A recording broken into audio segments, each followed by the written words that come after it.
Thank you, Mr. McCumsey.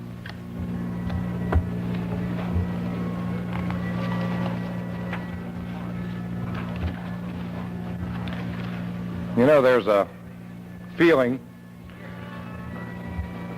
across the land these days that man no longer has any predators that prey upon him. He no longer has to fear any animals in this world. But having been laid low this past week by a flu bug, I can assure you there are predators that prey upon man. And just this morning I was listening to the news as I was driving down here, and they reported on the thousands that have already died from this bug in England, as well as in the United States. So there is definitely a predator that still preys upon man in all his glory. I am assuming at the outset that you folks are aware of the crisis that exists in our environment. Man has so abused his environment that he is in danger even of possibly exterminating himself. We have so polluted our rivers, so fouled our air, so robbed the land, and so tormented certain species of plants and animals that we have come close to permanently upsetting the balance of nature. And in the midst of this, there are those on the one side who say modern technology has gotten us into this mess and modern technology will get us out of it. On the other side are those who say no, it's an ethical problem which won't be solved until we have developed a new ethical understanding of our place in the universe. Well, I find myself torn somewhat between both of these schools of thought. On the one hand, I acknowledge the relative efficiency of modern sewage treatment plants, for example, modern air pollution control facilities. And I sincerely believe that modern technology can give us many of the tools we need to clean up our environment.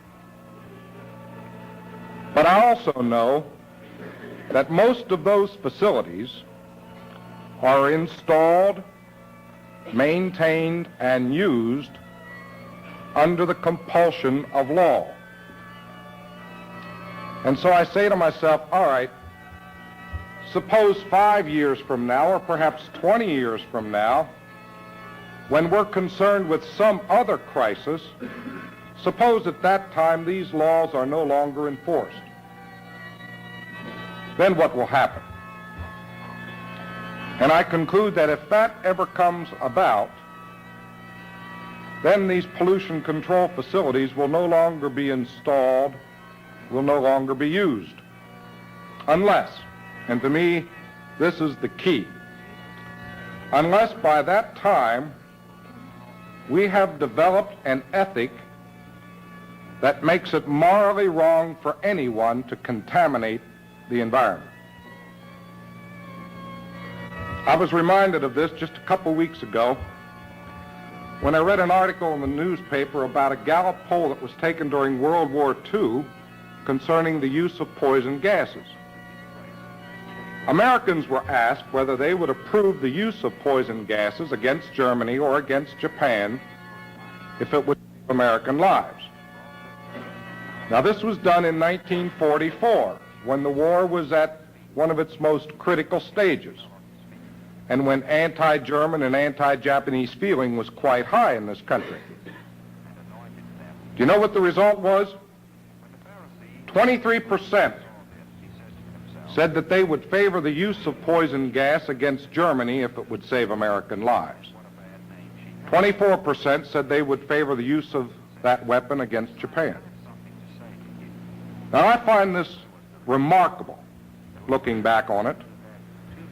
At one of the most critical stages in American history, not 1 out of 4 Americans could sanction the use of such a weapon against foreign enemies. Now that, my friends, is ethics. the moral restraint that holds us back even in the most trying of times. And I'm convinced that this is the type of moral restraint we need if we're ever going to solve the problem of our relationship with our environment. All right, fine. Where do we get such a moral ethic? Well, being Christian, we're accustomed to looking to the Bible for ethical standards, and I suggest we do just that. But I must tell you that there are plenty of critics who will tell us we're wasting our time. And they'll say to us that the Bible is the cause of all this problem. And you know, in a certain sense, they're right. Let's take a look. Man has always been surrounded by nature since the very beginning. But in the ancient world, man was so completely overwhelmed and dominated by nature. His gods were the sun or the moon, natural objects. He believed that spirits inhabited every natural object. Storms had to be calmed and volcanoes placated by worshiping and rendering sacrifice to the spirits within them. Before you could cut down a tree or dam up a stream, you had to go and deal with the spirit that lived in that object. Treat the spirit with great reverence and persuade it to move to some other object. And if you happened to run into a stubborn spirit who wouldn't move, you just didn't cut down that tree or dam up that stream, except at great risk. And most men were not willing to take that kind of risk. They really had no concept of creation as we know it. Their concept of time was cyclical. There was no beginning, no end. Time was repetitive. You can easily see how this was derived from nature. The turning of the seasons, the repetition of the seasons, the rising of the sun in the morning and the setting at night, and the rising again the next morning. The Judeo-Christian tradition provided man with a different concept of time, a linear concept. There was a beginning, creation, and there was an end. And there were places along that timeline where certain things happened. We find so many places in the Bible where we read the words, when the fullness of time had come, or in the fullness of time. This was to mark certain points along that timeline from the beginning to the end. The story of creation itself was highly significant. God creates the heavens and the earth. He sets the sun, moon, and stars in place. He divides the oceans from the dry land. He fashions the plant life and the animal life. And then, last of all, on the sixth day, he creates man in his own image and gives him dominion over all of creation. There was no other such story among primitive men. There are several aspects of the story that are highly significant. First of all, it's progressive. It starts at a relatively elemental state, the creation of the heavens and the earth. And each day it builds toward a climax with God creating something else. And finally, on the sixth day, the climax comes when he creates man. It's progressive, builds toward a climax. Secondly, it has God creating man in his own image. Not only was the creation of man the climax of the creation story, thereby emphasizing the importance of man, but God fashions man in his own image. No other aspect of creation was so favored. Again, emphasizing the importance of man. Third, the story has man having dominion over all of creation. Now that dispels any doubts. Man is above nature, man is the ruler of nature, and not nature the ruler of man, you see. The Christian tradition carried on much of these same points. Christianity is looked upon as a progressive religion. Man is progressing toward a reunion with God at the end of time. Christ is looked upon as the second Adam, the new creation, come to save his people. And of course, Christ is God taking on the form of man, thereby further elevating man above the rest of creation. And at the end of time, when all the rest of creation has been destroyed, only God and his chosen people remain. So man, you see, is exempt even from the final aspect of creation, the destruction. Whether you like it or not, whether you admit it or not, whether you are aware of it or not, Christianity is a highly man-centered religion compared to most of the other religions of the world. It places man at the pinnacle of creation and has everything emphasizing his importance.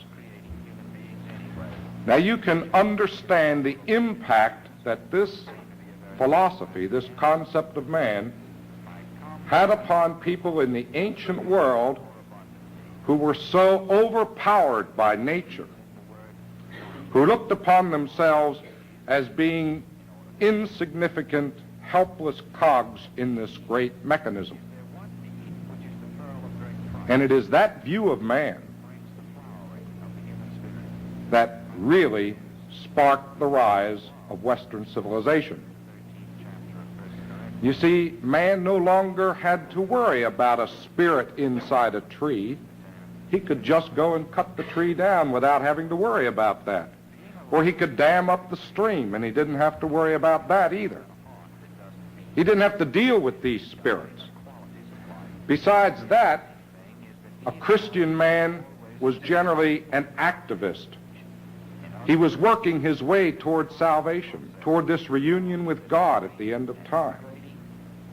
So he tended to do more things, to cut down more trees, to dam up more streams. Now this didn't mean that man was no longer awed by the power of nature. Oh no, he was and he continued to be. But he looked upon it in a different way now. He saw these forces and these powers as evidence of God's presence. This was God present in his world. While it might be terrifying, there was still that element of love, of mercy that was there. God would protect us even against his own wrath, perhaps.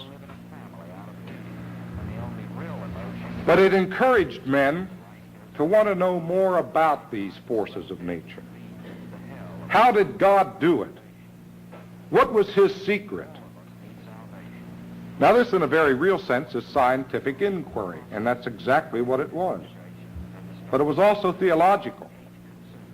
All of the great scientists, Copernicus, Galileo, Bacon, and Newton, considered themselves to be unraveling the mysteries of God, showing his presence in the world. During the Renaissance, however, and as a direct result of the church's interference in scientific inquiry, a group rose which called themselves pure scientists. They advocated scientific inquiry completely unconnected with theology, irrespective of what the consequences might be with respect to theology. And as the influence of the church declined, the influence of the pure scientists rose. Championed by men like Voltaire, they advocated that the greatest endeavor that modern man could engage in was scientific inquiry. Now, there were those who disagreed. Rousseau, for one, who argued that while scientific inquiry and development might make life more comfortable, he said it would create more problems than it would solve. But the pure scientists held sway, and they brought Western civilization into the great age of machines and technology that really still exists. The final impetus came about 100 years ago, when scientific inquiry became wedded with technology. After that time, it was no longer enough to engage in scientific inquiry simply to expand knowledge. There had to be some product,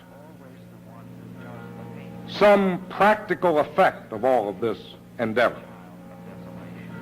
And if you think for a moment, who are the scientists that we honor out of the last 100 years? Basically, they are men like Edison and Bell who invented things that made our lives easier, perhaps more enjoyable. Now, these pure scientists who advocated all of this technological development drove more from Christianity than they cared to admit. For example, their view of man as the pinnacle of creation, the center of the universe, that was taken directly from the Judeo-Christian heritage.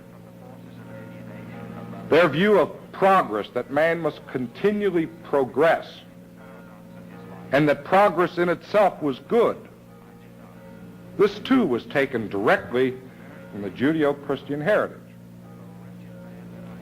The American pioneer spirit that we honor so much, this spirit which ordained that the land had to be tamed, it had to be subdued, the heathen tribes had to be driven out, and cities and towns and states had to be created, that this was the work of man. This comes from the same source, you see, this progression, progress. But even with all of that, it didn't have really too great an impact upon our environment. When one of our ancestors cut down some trees to provide a clearing to build his cabin, he caused a dramatic change upon the biotic community that existed there. But it was a relatively minor change, certainly widespread, and it was something that nature could adjust to without really too much difficulty, and did adjust to. But the wholesale destruction of the forests along the shores of the Great Lakes was a completely different matter. That sent a shock wave through the widespread biotic community that existed there, from which it never really could recover. And you see, this was brought about because our greed, our technology, and our population all got out of bounds. The same thing happened when we literally shot the buffalo off the plains with high-powered repeating rifles, something that our modern technology gave us. After the buffalo was gone, you see, the prairie was never the same, because the buffalo were as important to the prairie as the grass, and one could not exist without the other. So when the buffalo were gone, the prairie underwent a change from which it has never really recovered. The two greatest shock waves occurred in the last 25 years. After World War II, our laboratories began to develop tremendous quantities and varieties of synthetic materials. Now, when I say synthetic materials, I'm talking about materials that do not occur in nature. Consequently, nature has no way of handling them. Nature cannot decompose them, break them down. At the same time this was going on, our population was bursting its seams. Now, what happened was this.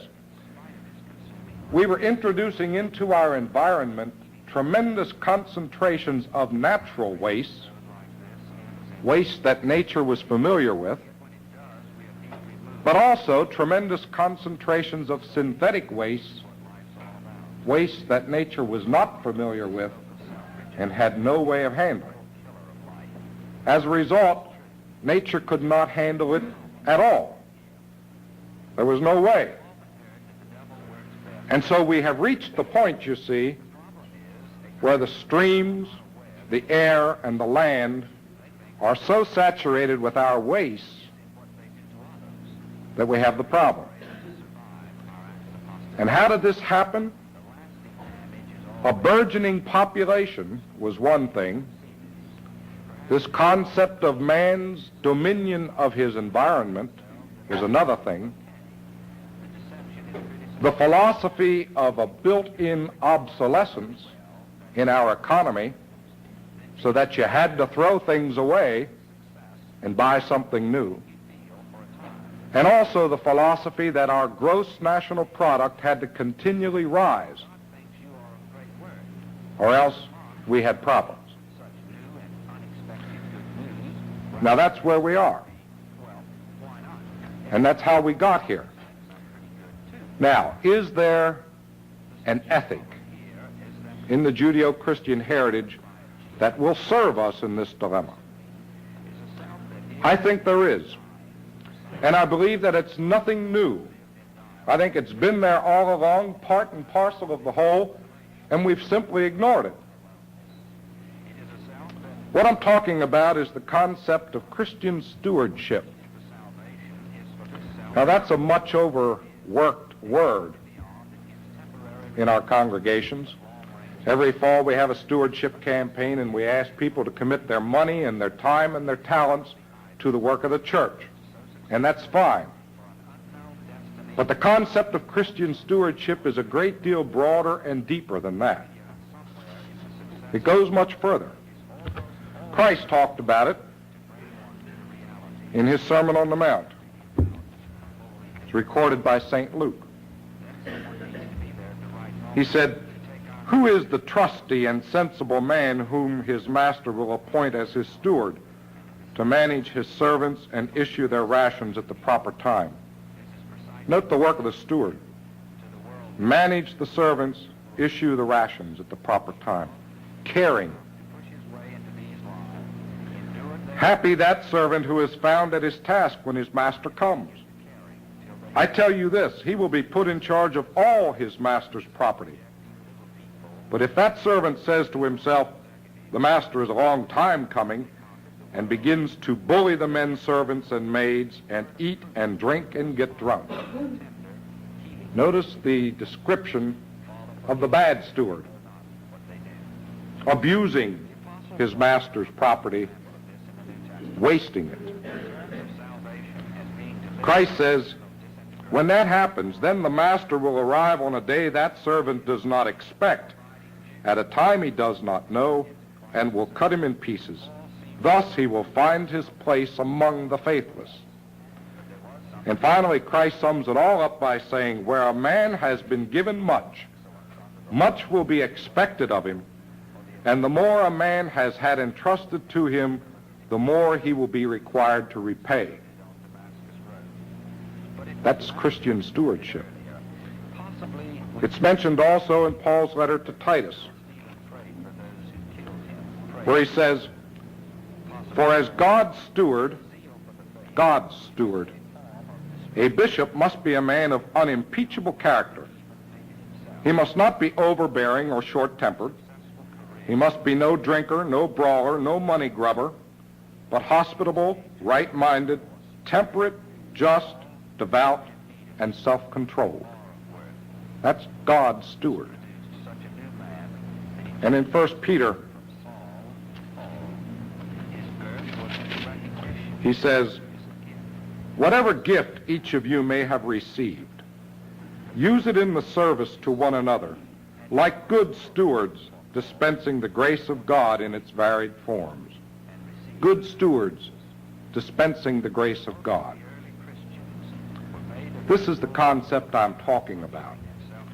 Stewardship that carries with it the understanding of wise use, prudent management, careful husbandry, preservation, conservation.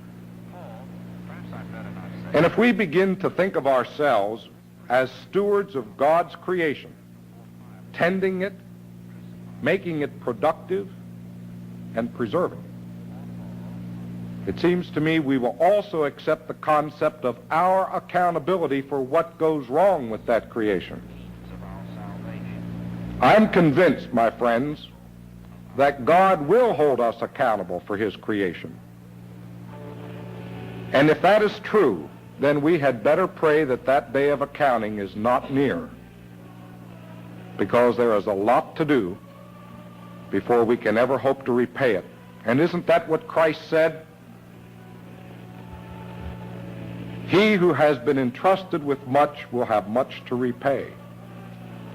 We have been entrusted with the whole of creation, and the day will come when we will have to account for that. All right, let's say that we adopt this ethic. How's that going to really change things? How's it going to change us? Hopefully, it will relieve us of some of the arrogance which we have. I thought that I had become numb to this kind of arrogance, but just the other day I picked up a news article which quoted a so-called scientist, and I say so-called scientist because I don't look upon a true scientist as being arrogant. But in any event, this man was quoted as saying that man could really solve the problems of nature a good deal better than nature could. And he went on to say that after all, many of the solutions that nature has used are really rather clumsy.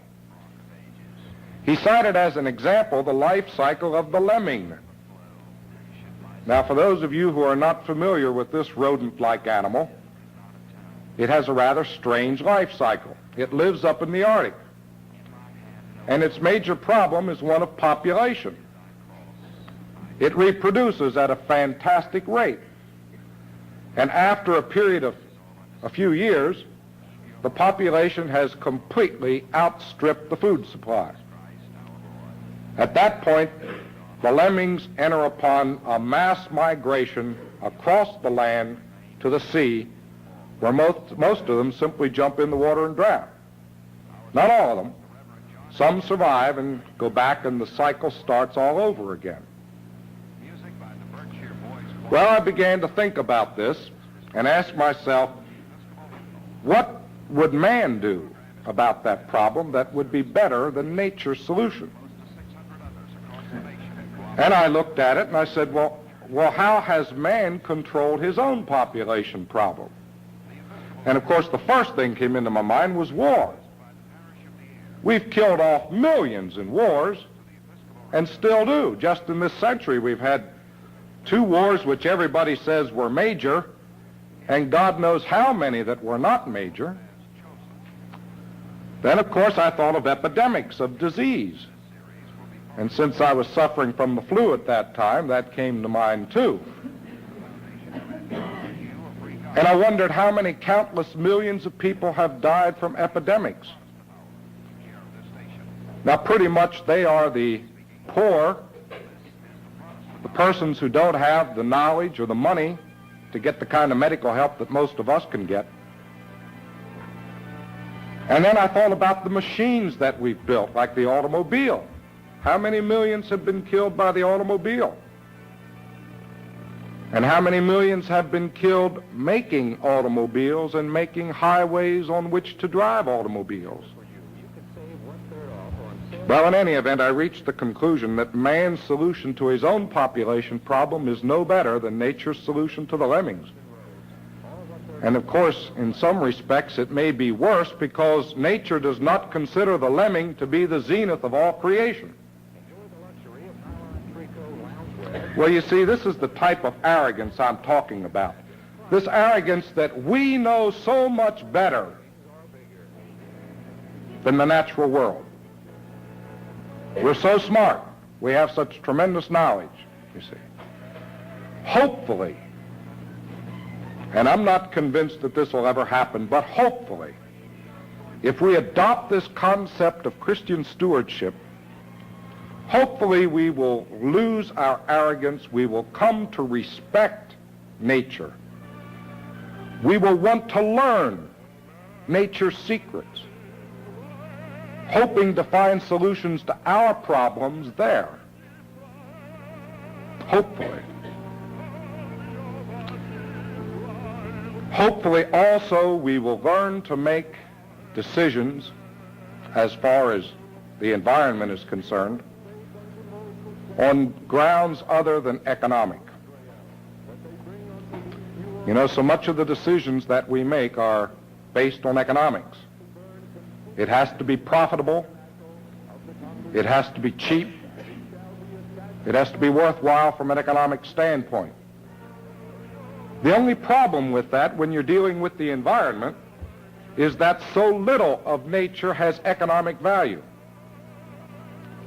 Aldo Leopold, a great conservationist, and for those of you who have not already done so, I would urge you to read his book, A Sand County Almanac.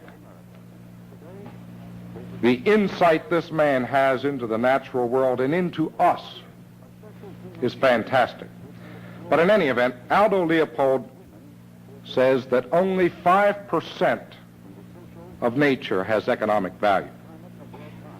So you see, when we make decisions based solely on economics, 95% of nature is going to suffer. If we can adopt this ethic, hopefully before we turn the bulldozers loose to simply knock down all of the trees, we'll stop and ask ourselves, well, no, wait a minute, what function do these trees play in this community? What will this community be like if all those trees are gone? Hopefully we will be able to ask those questions, and we will be able to resolve the question on a ground other than economic. While it may be cheaper as far as the rental of the bulldozer and the time of the operator is concerned to simply go in and knock down all the trees, that may be the economic thing to do. It doesn't make much sense in the environment.